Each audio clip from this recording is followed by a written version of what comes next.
தேவனுடைய பரிசுத்த நாமங்களுக்கு துதிகன மகிமை உண்டாவதாக. ஜீவ வார்த்தைகள் என்கிறதான நிகழ்ச்சியின் மூலம் உங்களை சந்திப்பதில் மிகுந்த சந்தோஷம். ரோமர் 8ஆம் அதிகாரம் 35-36 வரையும் நேற்று நாங்கள் பார்த்தோம். தொடர்ந்து 36 இருந்து பார்க்க போகும். கிறிஸ்துவின் அன்பை விட்டு நம்மை பிரிப்பவன் யார்? உபத்திரவமோ, வியாகுலமோ, துன்பமோ, பசியோ, நிர்வாணமோ, நாசமோசமோ, பட்டயமோ, இவை எல்லாவற்றிலையும் நாம் நம்மில் அன்பு கூறுகிறாலே முற்றிலும் ஜெயம் கொள்ளுகிறவர்களாய் இருக்கிறோம். இப்படி காரியங்கள் நடந்தாலும் வந்தாலும் கடைசியில ஜெயம் எங்களுக்குத்தான்.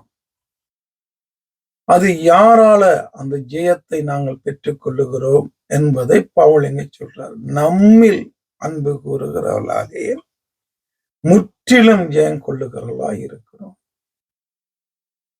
நம்மில் அன்பு கூறுகிற அந்த இயேசுவினால, அந்த இயேசுவனுடைய வார்த்தையினால, அவர் தந்திருக்கிற அந்த வார்த்தையின்படி வாழும்போது, அந்த வார்த்தைக்கென்று ஊழியம் செய்யும் போது அவர் தருகிறதான அந்த வல்லமையால, அந்த மகிமையால நாங்கள் ஜெயம் கொள்ளுகிறோம்.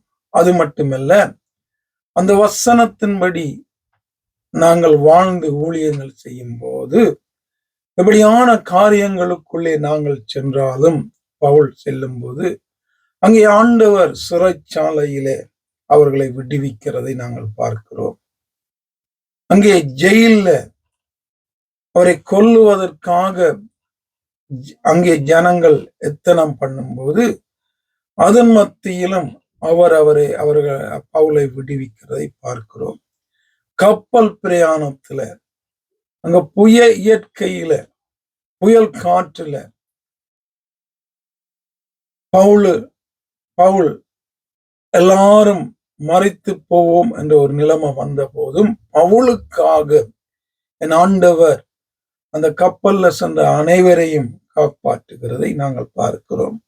அது போல அங்கே அவர் இறங்கி அவருக்கு அந்த விஷ பாம்பு கடிக்கும் போது அதிலும் அவர் மறிக்காதபடி தேவன் அங்கே அவரை காப்பாற்றுகிறார்.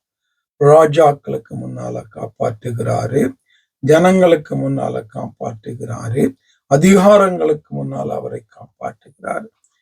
இந்த ஜெயத்தை எல்லாம் பவுல் எப்படி எடுக்கிறாருன்னு சொன்னா, அவரோடு வாழுகிற அன்பு கூர்ந்து அந்த வாழுகிற அந்த வாழ்க்கையின், அந்த ஊழியம் செய்கிற அந்த வாழ்க்கையின் நிமித்தமாக தேவனால இவர் இப்படியாக காப்பாற்றப்படுகிறார், ஜெயங்கொள்ளுகிறார், ஜெயிக்கிறார்.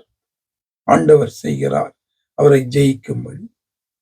எங்களுடைய வாழ்க்கையும், என்னுடைய வாழ்க்கையும், உங்களுடைய வாழ்க்கையும் நாங்கள் ஊழியம் செய்யும் போது இப்படியாக பவுலை போல வைராக்கியமாக, உண்மையாக உள்ளத்திலிருந்து அன்பு கொண்டு வசனத்தின்படி வாழ்ந்து சத்தியத்தை சத்தியமாக பேசி சத்தியத்தின்படி ஊழியங்கள் செய்வோமாயிருந்தால், பவுலுக்கு செய்ததை, பேதுருவுக்கு செய்ததை, அப்போஸ்தலருக்கு செய்ததை என் ஆண்டவர் எனக்கும் உங்களுக்கும் செய்து அவர் எங்களை எந்த காரியத்திலையும் ஜெயங்கொள்ள வைத்து நடத்துகிற ஒரு தெய்வமாக இந்த நாட்களிலும் அவர் இருக்கிறார். அப்படியாக தொடர்ந்தும் என்னையும் உங்களையும் அவர் நடத்தத்தக்கதாக ஆவியானவரால வழிநடத்தப்படுகிற ஒரு வாழ்க்கை வாழ ஆவியானவர் எனக்கும் உங்களுக்கும் உதவி செய்து வழி நடத்துவாராக. ஏதாவது ஜெப விண்ணப்பங்கள், தேவைகள் இருந்தால், தேவைகள், சந்தேகங்கள், இன்னும் வேதத்தை அறியணும் என்று விருப்பமாயிருந்தால் தொடர்பு கொள்ள வேண்டிய இலக்கம் 0044 78 67 91 62 81. ஆமென்.